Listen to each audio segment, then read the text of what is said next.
Hello everyone, welcome to another Minglewood Monday. Today we're going to be doing arts and crafts. I've been out on the farm collecting beautiful flowers, beautiful herbs with gorgeous colors and textures, and we're going to create nature confetti jewelry, bookmarks, and a sun catcher. I encourage you all to get outside, collect your own nature confetti, and create your own crafts from our video. We'd appreciate it if you'd share them with us here on Instagram and on Facebook, but mainly get outside and enjoy this beautiful day. Be fun to make some crafts too. All right, everybody have a great day and enjoy our video. I recommend going outside, picking yourself a beautiful bouquet, or going to your neighbors or your family members and ask them if you can cut in their yard.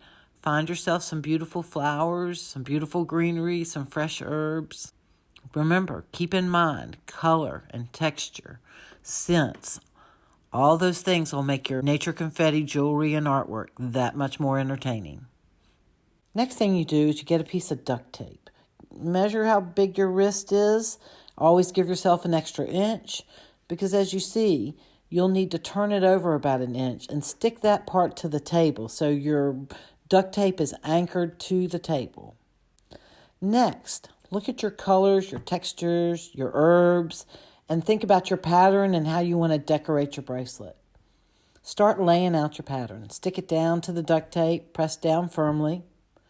Then take the little pieces, like you'll see my little bit of yellow and you'll see the little bit of white fringe tree. Press that into anywhere you see extra gray duct tape peeking through. You want to cover every piece up.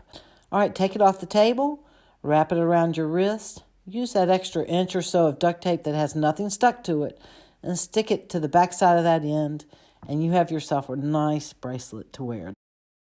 Next, a great thing to do with these petals and herbs that we're cutting at this time is to press them inside a book. I've laid my petals and flowers and herbs out accordingly, put a couple of pieces of paper underneath and on top, laid it between the books.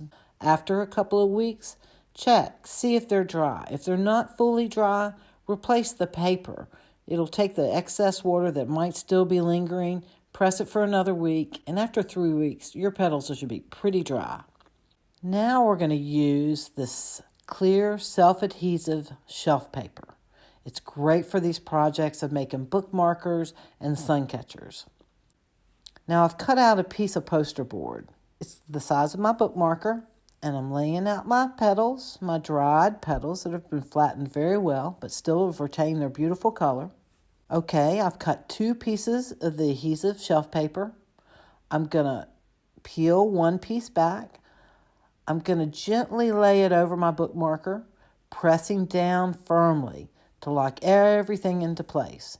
Notice there's an excess going around the edge. I need that to be able to seal this bookmarker properly. All right, once I've sealed it and pressed it very well throughout the whole surface of the bookmarker, I flip it over. I peel back the other piece of the shelf paper, lay it on the back side, seal it up very well. Once it's all sealed very well, I take my scissors, I cut the edge, and leave a 1/4 inch or so around. This will keep everything in place and locks that edge around of the 2 pieces of the adhesive paper. Next, I take my hole puncher, I punch a hole in the top, and I chose to put just a little piece of raffia at the top because I like that hanging out the top of my books and makes it easy to keep up with my bookmarker too. All right, one other project I did is I made the sun catcher. It was so much fun. I just cut 2 round pieces of the adhesive paper, peeled off one back, laid my pattern out. Notice that wonderful heart in the middle of my sun catcher. That came from my peonies a few weeks ago. Note on all this work how I've popped it a little bit with the yellow flowers of my kale that's gone to bloom recently, because I think it always is nice to put a pop of color in there. It entertains your eye a little bit more while you're creating your nature confetti artwork. Alrighty, I hope you guys enjoy this project. We want to see your projects that you're making, so please share them with us. Minglewood Mondays on Instagram and on Facebook. In the meantime, you guys take care, stay well, and we'll see you again next week for another Minglewood Monday.